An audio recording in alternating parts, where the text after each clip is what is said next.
Assalamualaikum warahmatullahi wabarakatuh. Baiklah Ibu dan teman-teman, pada kesempatan kali ini saya Jihani Ditami akan mempresentasikan makalah saya yang berjudul Pengaruh Informasi Keuangan Perusahaan terhadap Reaksi Pasar Sekuritas. Adapun latar belakang dari makalah ini yaitu perjalanan sebuah usaha tentu tidak selalu mulus. Pada kalanya perusahaan mengalami kendala keuangan karena hal yang terduga maupun tidak terduga. Saat terkendala keuangan, perusahaan biasanya melakukan pinjaman kepada lembaga keuangan atau investor perorangan. Namun, sebelum melakukan kerjasama penanaman modal, sebaiknya perusahaan mengukur kemampuannya agar tidak terjebak pada penanaman modal yang sia-sia dan bahkan semakin memberatkan keuangan perusahaan di masa depan. Dibandingkan meminjam melalui lembaga keuangan yang sangat berat akan bunganya, maka mengajukan penanaman modal pada investor menjadi sebuah pilihan yang lebih bijak bagi perusahaan. Perusahaan yang ingin mendapatkan suntikan dana dari para investor dapat melakukan kerjasama secara privat serta melakukan go public melalui initial public offering, yaitu penawaran saham perdana perusahaan di pasar saham untuk dijual kepada masyarakat atau publik. Perusahaan yang melakukan IPO di Indonesia dilakukan di Bursa Efek Indonesia. Pendanaan yang didapatkan perusahaan dari publik dapat digunakan oleh perusahaan untuk ekspansi bisnis, menjaga arus kas, menambah inventaris usaha, serta menambah dan menjaga aset. Dengan suntikan dana dari publik tersebut, tentu perusahaan berkewajiban melaporkan dan memberikan informasi mengenai kondisi perusahaan kepada publik sebagai bentuk pertanggungjawaban perusahaan. Hal ini diatur dalam Undang-Undang Nomor 8 Tahun 1995 tentang Pasar Modal, serta Peraturan OJK Nomor 31 Tahun 2015 tentang keterbukaan atas informasi atau fakta material oleh emiten atau perusahaan publik. Selain itu, untuk mencapai pasar sekuritas yang efektif, publik harus mengetahui informasi perusahaan agar nilai saham perusahaan yang mencerminkan keadaan perusahaan. Berbagai informasi tentang perusahaan yang beredar di masyarakat tentu mempengaruhi citra perusahaan. Hal ini dibuktikan dengan publikasi informasi yang dilakukan perusahaan menyebabkan terjadinya fluktuasi nilai saham perusahaan di pasar sekuritas. Sehingga informasi apapun yang berkaitan dengan perusahaan mempengaruhi perilaku investor terhadap suntikan dana mereka. Makalah ini memiliki dua rumusan masalah. Yang pertama, apa saja informasi keuangan yang harus dipublikasikan perusahaan publik kepada masyarakat. Dan yang kedua, bagaimana reaksi pasar sekuritas terhadap informasi yang dipublikasikan perusahaan. Pembahasan. Informasi yang dipublikasikan kepada publik. Menurut Undang-Undang Nomor 8 Tahun 1995 tentang Pasar Modal, perusahaan publik wajib menyampaikan informasi atau fakta material kepada masyarakat. Informasi yang disampaikan tersebut yaitu: 1. Kewajiban penyampaian laporan berkala. Laporan berkala terdiri dari laporan keuangan, laporan tahunan, dan laporan berkala lainnya. Informasi berkala ini menggambarkan tentang kegiatan usaha dan keadaan keuangan perusahaan publik, sehingga diperlukan oleh investor sebagai pertimbangan dalam pengambilan keputusan investasi. Yang kedua, penyampaian laporan insidentil. Laporan insidentil dilakukan apabila terdapat informasi atas peristiwa atau kejadian yang dialami oleh perusahaan yang dapat mempengaruhi nilai efek atau keputusan pemodal. Contoh laporan insidentil yaitu pemecahan saham, pembagian dividen dan saham bonus, dan lain-lain. Ditambahkan dalam keputusan direksi PT Bursa Efek Jakarta nomor 306 tahun 2004 tentang kewajiban penyampaian informasi. Selain penyampaian laporan berkala dan laporan insidentil, perusahaan publik diwajibkan melaksanakan public expose kepada masyarakat. Penyelenggaraan public expose yaitu perusahaan memaparkan kinerja dan prospek perusahaan dengan tujuan agar pihak terkait dapat mengetahui kondisi dan prospek perusahaan tersebut.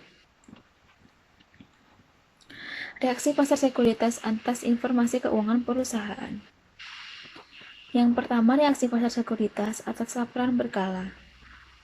Menurut buku Financial Accounting Theory, terdapat beberapa prediksi reaksi investor dalam menanggapi informasi laporan keuangan, yaitu yang pertama, investor memiliki estimasi awal mengenai kinerja masa depan perusahaan.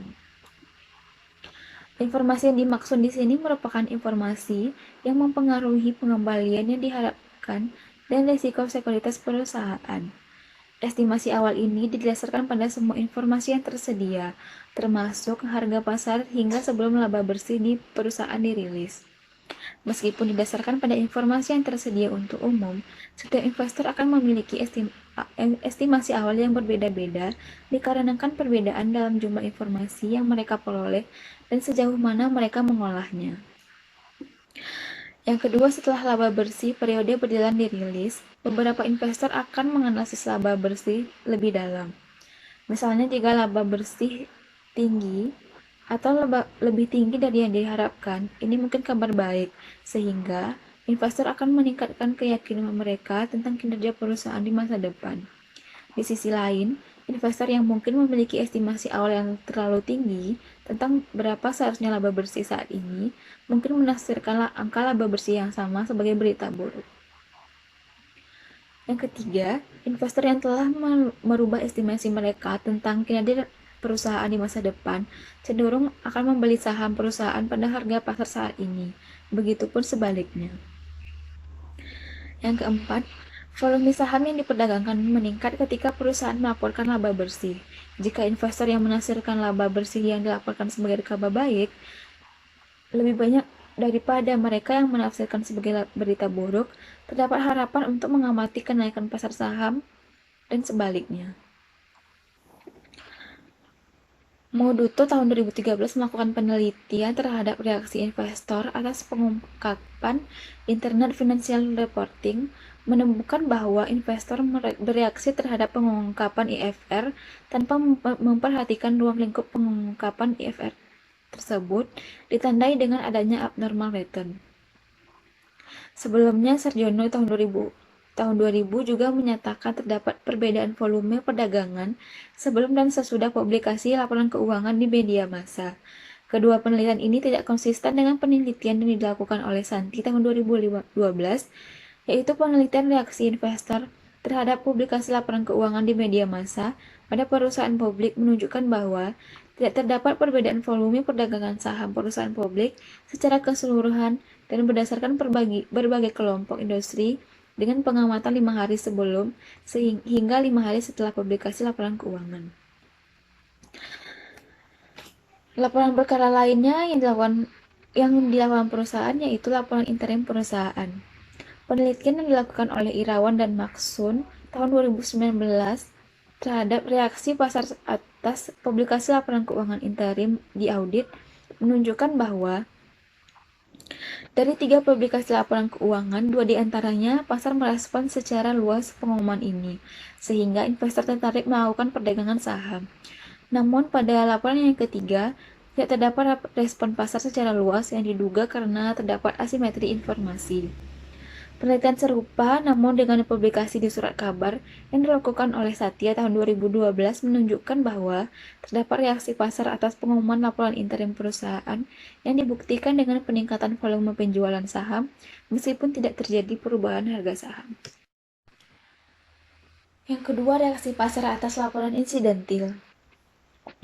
Menurut penelitian yang dilakukan oleh Gandawati dan Sulistiani tahun 2008 atas reaksi pasar terhadap pengumuman dividen perusahaan yang termasuk Corporate Governance Perception Index menunjukkan bahwa pasar bereaksi signifikan di sekitar tanggal pengumuman dividen, ditunjukkan dengan adanya securities return variability dan trading volume activity yang signifikan di sekitar tanggal pengumuman.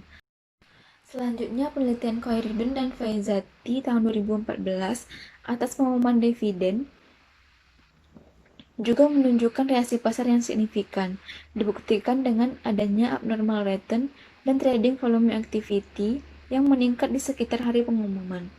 Di sisi lain, penelitian yang dilakukan oleh Putra dan Sujana tahun 2014, analisis terhadap pengumuman dividen tunai pada perusahaan menunjukkan tidak terdapat perbedaan rata-rata volume perdagangan saham sebelum dan sesudah informasi pengumuman dividen tunai. Reaksi pasar lainnya atas laporan insidentil yaitu terhadap informasi saham bonus. Penelitian yang dilakukan oleh Dewi dan Sukarta pada tahun 2015 menunjukkan bahwa terdapat reaksi signifikan pada hari pengumuman saham bonus, meskipun tidak terdapat perbedaan nomor lepton yang signifikan di hari setelah pengumuman. Penelitian yang sama dilakukan Baskara dan Atika tahun 2017 yang menunjukkan bahwa terdapat reaksi pasar pada saat pengumuman saham bonus. Hal ini ditandai dengan peningkatan saham yang beredar dan peningkatan likuiditas saham bagi perusahaan. Penutup.